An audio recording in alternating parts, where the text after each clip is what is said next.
Track change करते हैं। Budget में टैक्स को लेकर कुछ बहुत बड़ा बदलाव या कहीं कि कोई बदलाव नहीं हुआ। हाँ, इतना जरूर हुआ है कि लोगों को, अगर लोग टैक्स से बच रहे हैं तो लोगों के लिए थोड़ी सी राहत जरूर दी गई है कि अपनी आय को वो सामने ला सकते हैं। सुनील गर्ग जी, टैक्स एक्सपर्ट, हमारे साथ बने हुए हैं। सुनील गर्ग जी, कैसे देखेंगे जो नए नियम में तब्दीली हुई या क्या नियमों में जो बदलाव हुआ है उसका असर क्या होगा? क्या टैक्स कलेक्शन बढ़ेगा क्या, या कुछ और आप परसेप्शन देख रहे हैं? सुनील गर्ग जी। सबसे पहले तो माननीय निर्मला सीतारमन जी को बहुत बहुत बधाई। जी नोवा बजट उन्होंने पेश किया, बड़ा बैलेंस बजट है।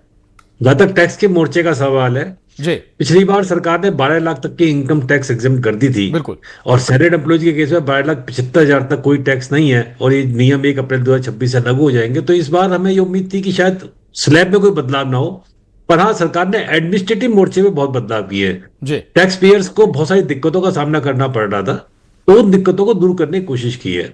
सबसे बड़ा बदलाव तो जो बच्चे विदेश में पढ़ रहे हैं या विदेश में आपको इन्वेस्टमेंट करते हैं या मेडिकल हेल्प के लिए विदेश जाते हैं, तो उसमें टीसीएस की दर को घटा के अब 2% कर दिया है। जी दूसरा, जो कपल्स है और विशेषकर जो नवविवाहित कपल्स है, जो tour package, overseas tour package दिया करते थे, उस पर 20% का दर था, जिसको घटा के 2% कर दिया गया है। ये बड़ा वेलकम स्टेप है।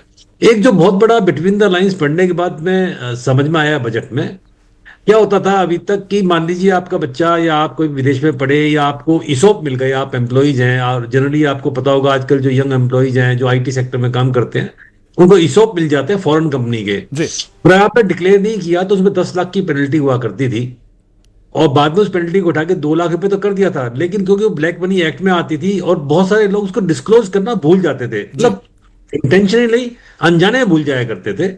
तो सरकार ने बड़ा वेलकम स्टेप इस बार बनाया है। वो कहा है कि भाई आप उसको डिक्लेयर कर दीजिए, और अगर आप 1 अक्टूबर 2024 यानी रेट्रोस्पेक्टिव आपको दे दिया है कि अगर आप 20 लाख रुपए तक है तो हम आपसे कोई कुछ नहीं कहेंगे।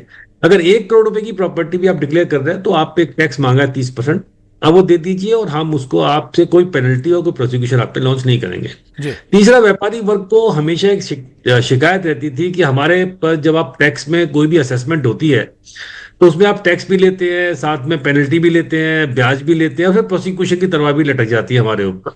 और कुछ ऐसे नियम थे जैसे टीडीएस के नॉन कंप्लायंस के ऊपर है, या कोई और आपने गलती कर दी है तो उसको लेके प्रोसिक्यूशन की तलवार जो लटकी रहती थी उसको डीक्रिमिनलाइज किया है। यानी कि मतलब आप व्यापारी को क्रिमिनल ना बनाइए। तो सरकार ने कहा कि ठीक है जी, हम उसको डीक्रिमिनलाइज कर रहे हैं, अब आप फाइन दे दीजिए या जी पेनल्टी को आप फाइट कर लीजिए, हम आप उस पर टैक्स आपसे प्रोसिक्यूशन लॉन्च नहीं करेंगे। तो अगर आप फाइन दे देते हैं या फीस दे देते हैं तो प्रोसिक्यूशन लॉन्च नहीं करेंगे।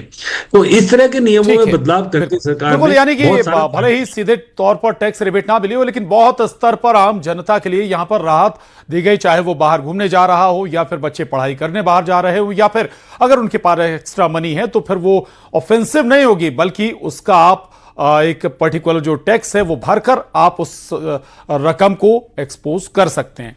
रहेगा लॉटरी